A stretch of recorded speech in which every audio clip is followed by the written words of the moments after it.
Early in the morning, the chief priest, with the elders and scribes, and the whole council, immediately held a consultation. And binding Jesus, they led him away and delivered him to Pilate. Pilate questioned him, "Are you the king of the Jews?" And he answered him, "It is as you say." Now, that is not really an ambiguous answer. He's saying something like, it's just what you said. Guilty as charged. The chief priest began to accuse him harshly. Then Pilate questioned him again, saying, "Do you not answer? See how many charges they bring against you?" But Jesus made no further answer, so Pilate was amazed. Now at the feast, he used to release for them any one prisoner whom they requested. The man named Barabbas had been imprisoned with the insurrectionists who had committed murder in the insurrection. The crowd went up and began asking him to do as he'd been accustomed to do for them. Pilate asked them, saying, "Do you want me to release for you the king of the Jews?" For he was aware that the chief priest had handed him over because of envy. But the chief priest stirred up the crowd to ask him to release Barabbas for them instead. Answering again, Pilate said to them, "Then what shall I do with him whom you call the king of the Jews?" They shouted back, "Crucify him." But Pilate said to them, "What evil has he done?" But they shouted all the more, "Crucify him." Wishing to satisfy the crowd, Pilate released Barabbas for them, and having Jesus scourged, he handed him over to be crucified. The soldiers took him away into the palace, that is the Praetorium. They called together the whole Roman cohort. They dressed him up in purple. And after twisting a crown of thorns, they placed it on him. They began to acclaim him, "Hail, King of the Jews!" They kept beating him with a reed and spitting on him and kneeling down before him. After they had mocked him, they took the purple robe off of him, put his own garment on him, and they led him out to be crucified. May the Lord add his blessing to the reading of his word. Many of you remember, and those of you that are a little more mature, like I grew up, watching a particular educational show. It was called The Three Stooges. How many of you have seen it? On one particular episode, they were doing some remodeling or building, and Curly, who had as much hair as Jason, you remember, was pulling nails out of his apron. He would drive one in, reach in his apron and pull out another one and look at it and throw it away, and drive one and throw one away, and Mo, the smart one of the bunch. Boy, isn't it something to be the smart one of the Three Stooges? Asked him what on earth he was doing, and he said, "Well, some of these nails have the head on the wrong end." And Mo, after chiding him for his foolishness, said, "Those nails are for the other wall." I want to suggest to you this morning that rejecting Jesus for any reason is as foolish as Curly's rejection of those nails. However, as we look at this passage, I trust that my explanation as to why it's foolish makes a little more sense than Mo's explanation of why those nails should not be rejected. But as I said a few moments ago, in this passage I noticed a particular theme that seems to me to be running through the entire passage, and that is an individual and groups that rejected their Redeemer, rejected Jesus Christ. But I want to suggest to you that although the end results are always the same when Jesus is rejected, the motives with each one or each group was slightly different. And also I want to suggest to you that we see the same kinds of things going on today. And that's why this passage is so important and how it really began to speak to me. We begin by looking at the scribes and the Pharisees and the council, the rejection of Jesus by the powerful, those that were in control. And this chapter begins with the court being convened. Notice early in the morning, the chief priest with the elders and the scribes and the whole council immediately held a consultation. There are those that say what we have here is just a summary of what happened that night, because we do know that they had met and they had plotted and schemed, and a decision had already been made. But it was actually illegal for a Roman court to be held at night in the darkness. That's the reason they showed up at Pilate's early in the morning. And that has something of a symbolic meaning there. Things were not to be done in the dark. Things were not to be hidden. They were to be out front. Well, they weren't. But I don't think we have a summary here. Daylight came, and they hurried up and had another court.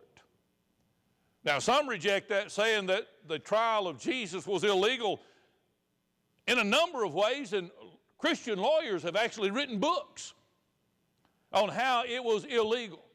But still, I think they're getting together to try to have the appearance, and it's just an appearance, of having an honest court. But I also think that there's something else going on here. Notice in verse 1, and the whole council.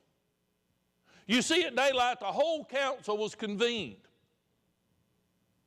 If the whole council was convened at daylight, then what was going on that night? The whole council wasn't there. And I think I can pick out a couple that wasn't there. Nicodemus, Joseph of Arimathea. And now they're gathering together at daylight and they're taking a vote. But you see, it's already settled. Have you ever noticed on TV when a bill is about to be voted on, the news people tell us how the vote's going to turn out before the vote's taken? You see, they knew how this vote was going to turn out, and even if Nicodemus and Joseph had the fortitude to stand up, they were outvoted. So look at the court's conviction. The New American Standard says they delivered him to Pilate. Now that little phrase, delivered him, sounds benign. It's paradidomai, isn't that exciting? But I want you to notice something, and it's not always translated delivered him, but in Mark chapter 14, verse 10, we find the same word, and here is translated betrayed. Then Judas Iscariot, who was one of the 12, went off to the chief priests in order to betray him, to hand him over to them. Then it is used here in this verse, and it's used again in verse 15 of Mark 15. Wishing to satisfy the crowd, Pilate released Barabbas for them, and after having Jesus scourged, he handed him over to be crucified. Now, it does mean to give over, but especially when it is related to Jesus Christ, it seems to have this rather sinister element to it. He is being betrayed. He's being sold out. He's being framed. We have read and reread about the rejection of Jesus and the crucifixion till we know it almost by heart. But have you ever stopped and just asked the question, why did they hate Jesus so much? I mean, he cleansed lepers, he healed blind, he made the lame to walk, he fed the hungry. And they absolutely hated him. Many say that they felt threatened and they were going to lose their power and their control. Now, I guess that's partly true. It's an ugly truth that some people's quest for power blinds them to everything else. But I think there's far more going on here. As Jesus preached and taught and lived in perfect communion with the Father, his life showed them their hypocrisy, and they hated it. Read a story about an African princess that went to this mission station. Years passed, and the missionary had a mirror hanging on the tree where he washed his face and combed his hair and shaved in the morning. She'd never seen a mirror before, and she looked at that thing, and she gasped and jumped back and said, "Who is that hideous creature living in that tree?" And the missionary explained to her that there was no one living in the tree, that was a mirror, that it just showed you your own reflection. And she didn't believe it. So he took it down and he showed it to her. Immediately she wanted to buy it. Well, mirrors were kind of in short supply, and he really didn't want to sell it. I mean, he could cut his throat shaving, right? But he didn't want to offend the people he's trying to win, so he named her a price, and she bought it. Immediately she threw it to the ground and crushed it and said, "That hideous creature will never make a face at me again." You see, that's what we see when we look in the face of Jesus, and our own ugly sinfulness is reflected back. And it's even true in the life of a Christian living in the world. William Temple said, "The world does not hate angels for being angelic, but it does hate men for being Christians.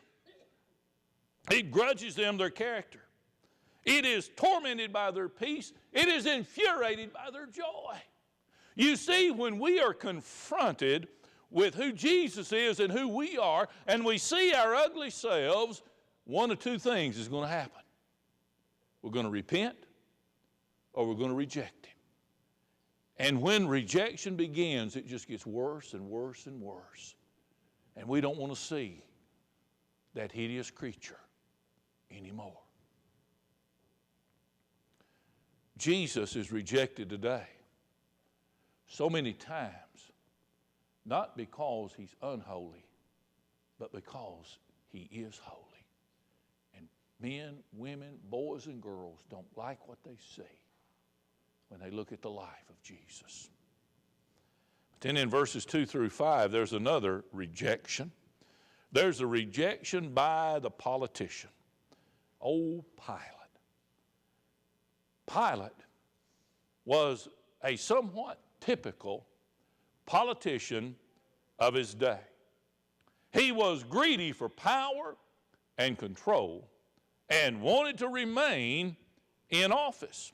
You see, his normal residence was in Caesarea, but here he's in Jerusalem for Passover.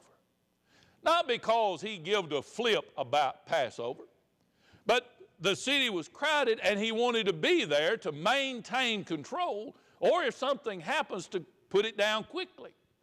For you see, he lost control by irritating the Jews more than once. He stole from the temple treasury for one of his own projects and caused an uproar.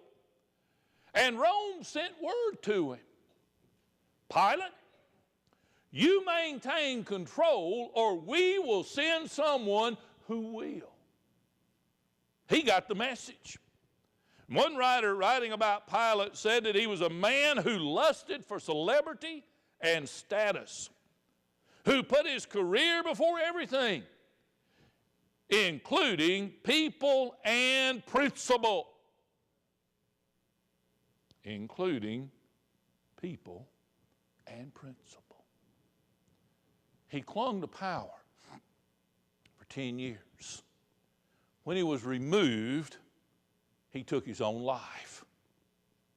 You see, being governor in his eyes, was his life. So he wanted to keep things as quiet as possible. That helps us understand what happens next. Pilate, the old pleaser. All the Gospels tell us that Pilate knew that Jesus was innocent. And not only did he realize he was innocent, he tried to set him free. Now, why did he attempt to set Jesus free? Now, before you think because he was innocent, understand something about Pilate. He would not have lost any sleep whatsoever over one more Jew being killed. He didn't care. You see, he had some understanding of who Jesus was. He had heard about the miraculous deeds already. Now, perhaps he didn't have a fully developed theology, but he knew beyond a shadow of a doubt that Jesus was no ordinary man. And then if we turn to Matthew, right in the middle of Pilate dealing with Jesus, he got a message from his wife. Listen to it. While he was sitting on the judgment seat, ruling what to do with Jesus, his wife sent him a message saying, have nothing to do with that righteous man. For last night, I suffered greatly in a dream because of him. Let me put that in some Park City English for you. I had a nightmare because of Jesus. I wish she had told us what that nightmare was about. I wonder if she didn't see herself in hell for rejecting Jesus Christ. We don't know, but she's saying, look out, Pilate. Jesus is no ordinary person. He's a righteous man. So some, out of conviction, out of fear, he wanted to let him go. Then why did he hand him over? That didn't take a lot of profound thought. I call it a dynamite decision. Does that make sense to you? A number of years ago, I worked on a construction job, and I found out something